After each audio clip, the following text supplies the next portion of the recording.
প্রিয়জন, সাহিত্য প্রভার পক্ষ থেকে আপনাদের সকলকে স্বাগত জানাই। আপনারা দেখতে পাচ্ছেন আমরা সাহিত্য প্রভার পক্ষ থেকে চলে এসেছি বিষ্ণুপুর মেলা। এই বিষ্ণুপুর মেলা এবছর ৩৮তম মেলা। এই মেলায় মানুষের ঢল নেমেছে। দেখুন, বিষ্ণুপুর মেলা একেবারেই সেজে উঠেছে। কত মানুষের ঢল, সত্যি। আর এই সৌন্দর্য আপনাকে আকর্ষণ করবে। গত 23শে ডিসেম্বর থেকে যে মেলা শুরু হয়েছে, এই মেলা চলবে আগামী 29শে ডিসেম্বর পর্যন্ত। বিষ্ণুপুর মেলায় আপনারা তো অনেক কিছু দেখেছেন, হ্যাঁ অবশ্যই অনেক কিছু কেনাকাটাও করেছেন, কিন্তু আজকে সাহিত্য প্রভা আপনাদেরকে এমন একটি জিনিস দেখাতে চায় যার সৌন্দর্য শুধু নয়, যার দৃষ্টি চিন্তাভাবনা আপনাকে আকর্ষণ করবে। প্রিয়জন, এই যে আপনারা দেখতে পাচ্ছেন, এই সৌন্দর্য সত্যি আকর্ষণীয়। যিনি তার অনন্য চিন্তাভাবনা এবং নিপুণ কলা কৌশল এর মধ্য দিয়ে তার নিজ গুণের শিল্পকে এক অনন্য রূপ দিয়েছেন, তা সত্যি অভাবনীয়, অতুলনীয়।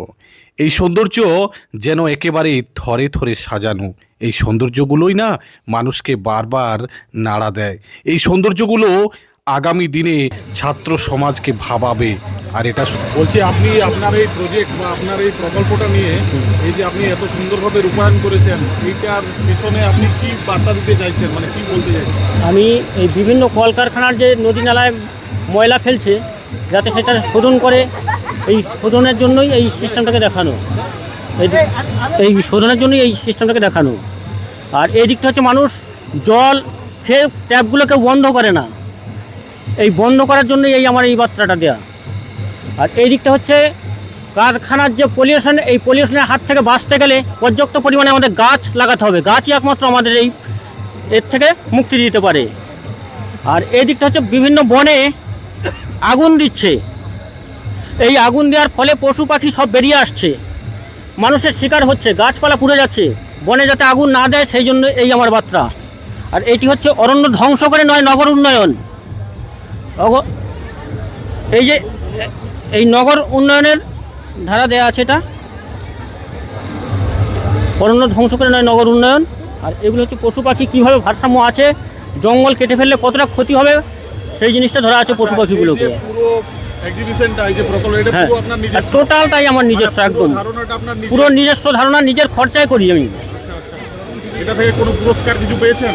এটা থেকে বাঁকুড়া থেকে গেল শ্রাবণ মাসে আমি 25,000 টাকার একটা দিয়েছে, আমাকে সম্বর্ধনা দিয়েছে, একটা সার্টিফিকেট দিয়েছে, একটা চারা গাছ দিয়েছে। এইটুকুই আমি পেয়েছি, তাছাড়া আমি বাকি কোথাও কিছু পাইনি। বর্তমান ছাত্র সমাজকে আপনি কি বার্তা দেবেন একটু বলুন? প্রত্যেকটা ছেলেকে আমি বলছি যে ছাত্রছাত্রীদের জন্য, যে প্রতিটা মানুষ দুটো চারটে করে যা পারুক গাছ লাগাক। গাছ আমাদের প্রত্যেকটা মানুষের জন্য গাছের দরকার।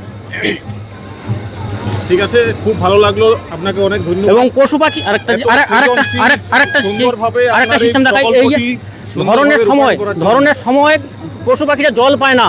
গাছে আমাদের বাড়িতে বহু মালই, বহু থালা পড়ে আছে, সেই জিনিসগুলো যদি আমরা গাছে ছাদে যদি রাখতে পারি, তাহলে পশু পাখিগুলো সব সুন্দরভাবে জল পাবে, এরা সুন্দরভাবে বাঁচতে পারবে।